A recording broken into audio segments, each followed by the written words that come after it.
Hi, it's Nicole. I'm going to watch Macbeth at Shakespeare's Globe in London next week, so I did some homework in order to make the most of the theatre experience. Just in case you can't tell, I do believe in planning. In this video, I'm going to share the result of all my reading and research, so if you ever have the chance to watch Macbeth on stage, hopefully this video will help you make the most of the theatre experience as well.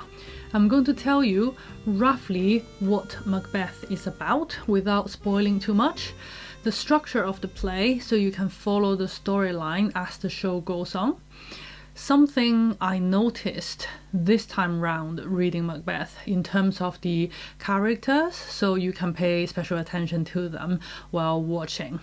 The theatre production side of things that I'm particularly interested in, and all of the above apply to whatever production you watch. This last one is specific to the 2023 Macbeth at Shakespeare's Globe. So lastly, we'll look at the web page of this particular production, especially the rehearsal photos, and see what clues we can pick up there.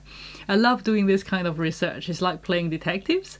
I did this before I went to watch Much Ado About Nothing using a similar planning process. I'll link it here. So first thing, what is Macbeth about? The play starts with this fantastical, supernatural, atmospheric scene of the famous three witches arranging between themselves to meet Macbeth on the heath after the battle. Then we meet King Duncan and his two sons and hear that Duncan is delighted that the battle against rebel power is won by the valiant Macbeth and Banquo, two great army generals. Then we shift back to the battlefield on the heath. Imagine low clouds and fog, kind of typical Scottish countryside weather. The witches materialize out of thin air in front of Macbeth and Banquo, giving them the prophecies that trigger all the actions that follow. The witches prophesy that Macbeth will become Thane of Clan, first of all, Thane of Calder, secondly, and lastly, King hereafter.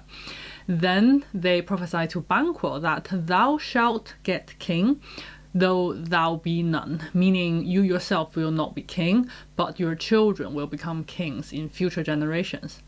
One of the prophecies proves to be true immediately, which sets Macbeth on the path to fulfill the prophecy of him becoming king hereafter, and along with his wife to take the matter into their own hand. The play has 5 acts. The structure is very clear. In Act 1, the prophecies are out and we see the immediate response from Macbeth, Banquo and Lady Macbeth. In Act 2, we see how the couple deals with King Duncan. In Act 3, we see how Macbeth deals with Banquo. I think because the dagger scene is so graphic and memorable, I remember the murder of Duncan to be the key point. And I even remember the ghost to be Duncan's ghost. But actually, what happens with Banquo is the turning point, and the ghost is Banquo. In Act 4, Macbeth deals with Macduff's family after receiving more prophecies from the witches. Macbeth is absent from most of Act 4. We see what's happening from Macbeth's enemy's point of view. And Act 5, the reckoning. Let's just go into the characters for a little bit. I'll stay in Act 1 to not spoil the rest of the story. One of the iconic characters in Macbeth is obviously Lady Macbeth. She's one of the most well-known characters, one of the most well-known women in all of Shakespeare. One thing I will always remember is after she reads her husband's letter about the prophecies and hears that Duncan will stay in her castle tonight, she says, "Calm your spirits that tend down mortal thoughts. Unsex me here and fill me from the crown to the toe, top full of direst cruelty." That phrase, unsex me, is striking. There's a theme of what's to be man and woman, a theme of manhood running through the play. For example, in Act 1, Scene 7, when Macbeth hesitates about carrying out the murder, Lady Macbeth calls him a coward. Macbeth replies, "Prithee, peace." A nice alternative to, "Oh, shut up. I dare do all that may become a man. Who dares do more is none." I'll do everything that is fitting for a man to do. It makes man a beast to do more than that. What beast was it then that made you break this enterprise to me?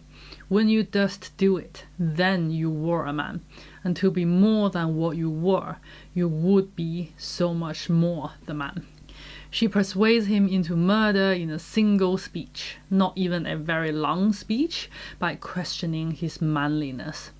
What strikes me most this time round reading the play is that the play is called Macbeth, so I kind of forgot Banquo hears the same prophecies alongside Macbeth in Act 1. The prophecies concern Macbeth as well as Banquo. They are just shocking and unexpected to Banquo as they are to Macbeth. They are just as tempting, but the two men act completely differently. Macbeth rushes into action and turns murderous. One thing that stands out to me is how scarily fast the ideas in Macbeth and Lady Macbeth's heads are turned into reality, how words push them into actions.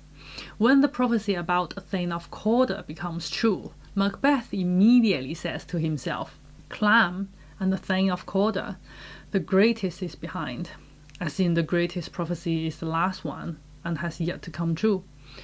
To Banquo, he says, "Do you not hope your children shall be kings, when those that gave the Thane of Cawdor to me promised no less to them?" Banquo, how can you be so chilled about it? Your children might become kings. Banquo's reply shows him to be a very different kind of man to Macbeth.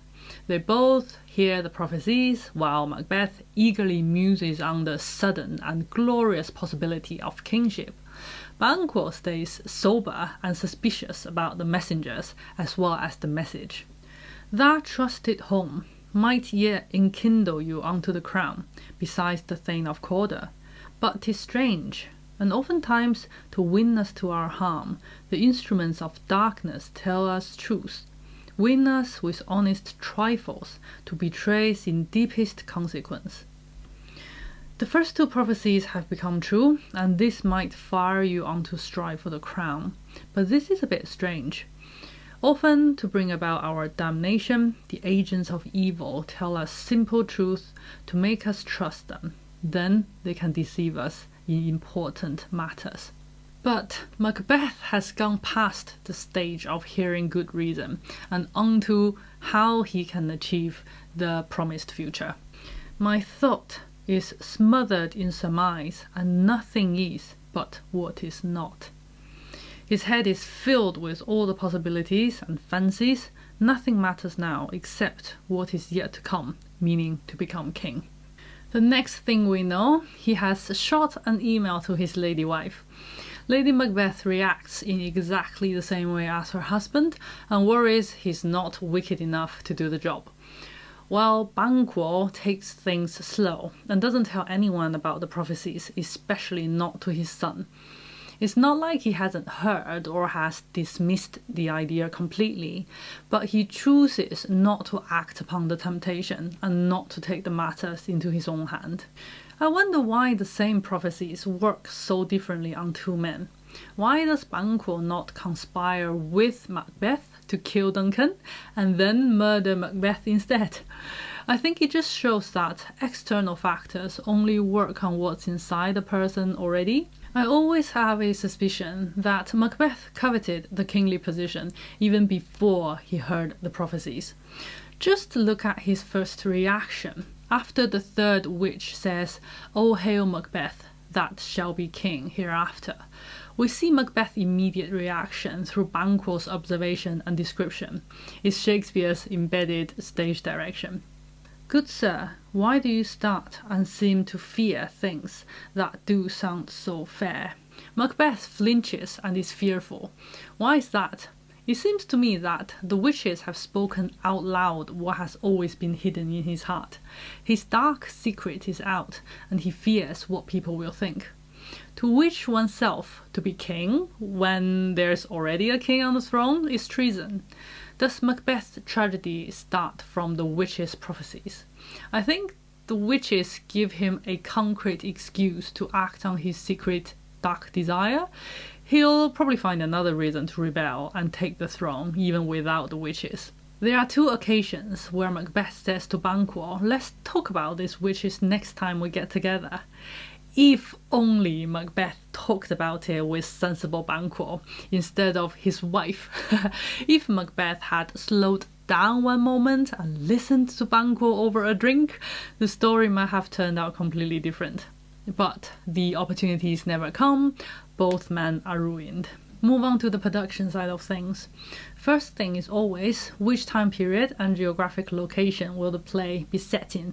I can't wait to see their costumes. Secondly, Shakespeare's Globe is an open-air theatre. You can't make it dark during the day. You definitely can't create the creepy pitch black cinema or an indoor theatre effect. I'm very curious how they'll create the spooky, murderous atmosphere without much lighting or special effect. Related to that, there are a lot of supernatural elements in Macbeth. I'm interested in seeing how visions are realized. Number one is definitely the witches. What are they going to look like, especially in the opening scene? Will their attending spirit, the cat and the toad, make an appearance? What are the three apparitions to Macbeth in Act 4, Scene 1 going to look like? In the text, the apparitions are an armed head, a bloody child, and a child crowned with a tree in his hand. An iconic vision is the dagger. Is this a dagger which I see before me, the handle toward my hand? Will there be an actual dagger that the audience can see, or will the actor alone see the dagger? Same with Banquo's ghost, will we see him? Next thing I'm curious about is the rapid scene switching. There are 7 scenes in Act 1 and 7 scenes in Act 5. In Act 1, the scenes move between 3 witches on the heath and Duncan in the army camp or the castle, wherever Duncan is.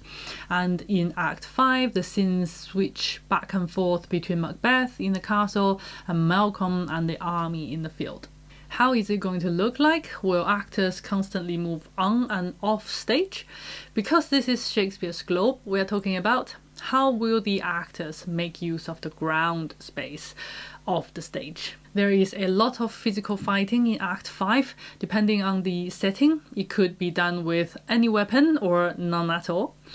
Lastly, I look forward to seeing Birnam Wood moving to Dunsinane Castle. The image in my head is quite comical without any help from special effects. How do you carry tree branches about and make them look terrifying?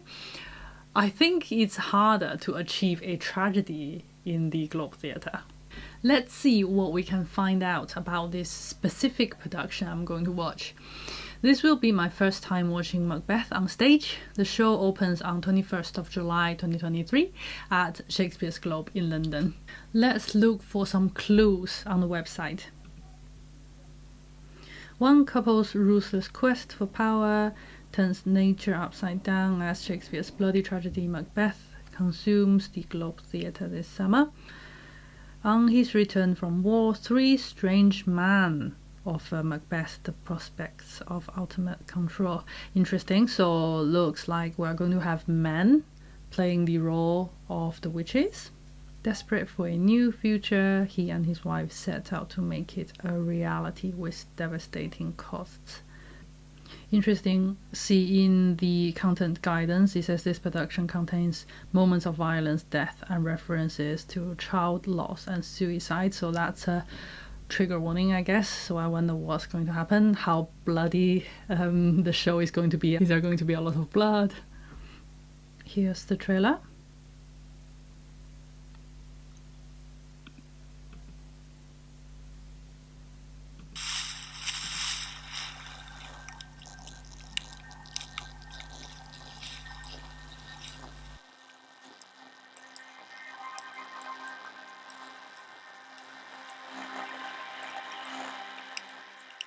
I find Shakespeare's Globe's trailers are always quite vague. Same thing happened with Much Ado About Nothing trailer as well. A couple of years ago, when I went to watch it, I watched the trailer and did the same kind of planning and research process.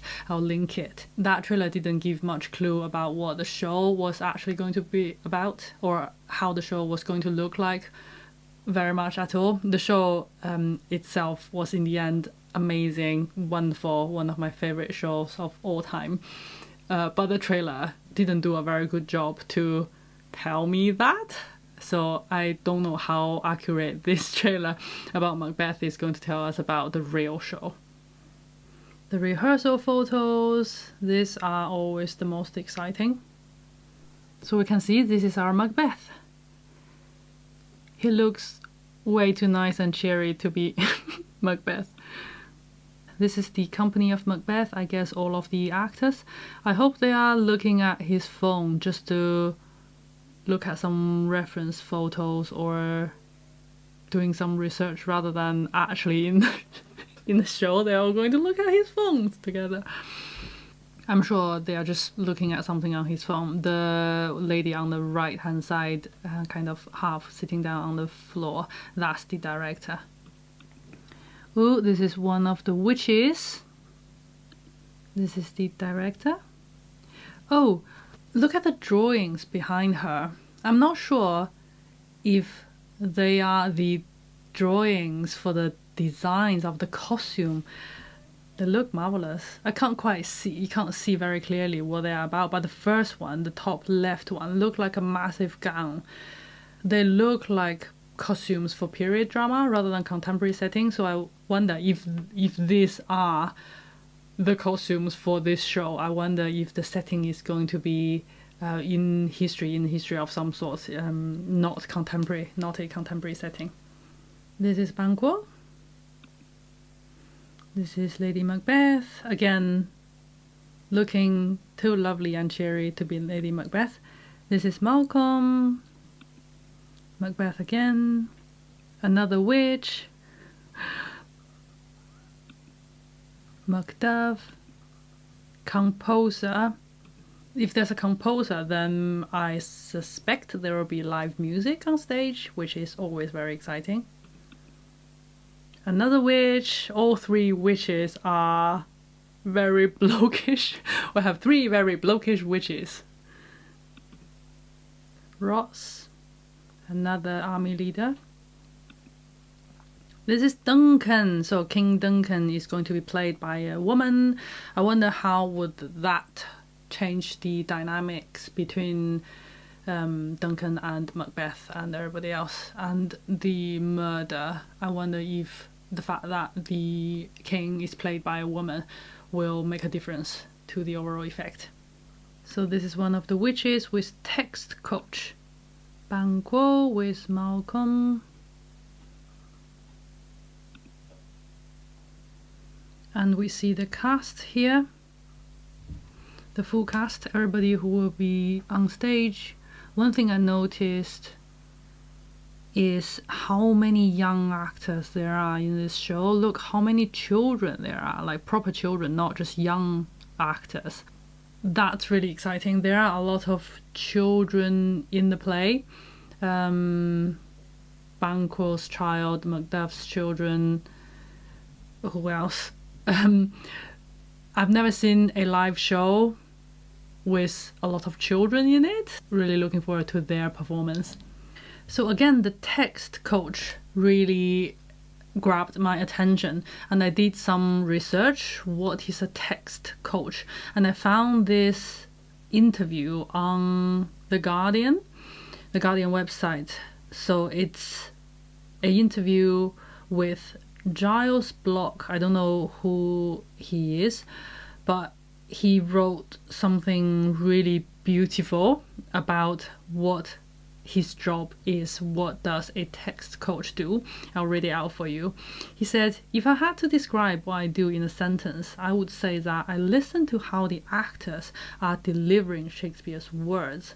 It's not really anything to do with voice production. It's more that I'm paying attention to how the thoughts travel into space, and I intervene if I think I can make the thought travel more accurately. I work individually with actors. Most sessions go on for an hour or so, and if they've got a large role, I might see them 3 or 4 times in the course of rehearsal. You are trying to break down the scene. Sometimes you are paraphrasing, trying to get to the bottom of what Shakespeare really means by a word or a phrase. It's never arbitrary. I found that fascinating. Maybe I should retrain to become a text coach. I don't know. If you ever going to watch a show, going to watch Macbeth on stage, I hope this video is helpful for you. That's all for today. Thank you for watching. I'll see you in the next one.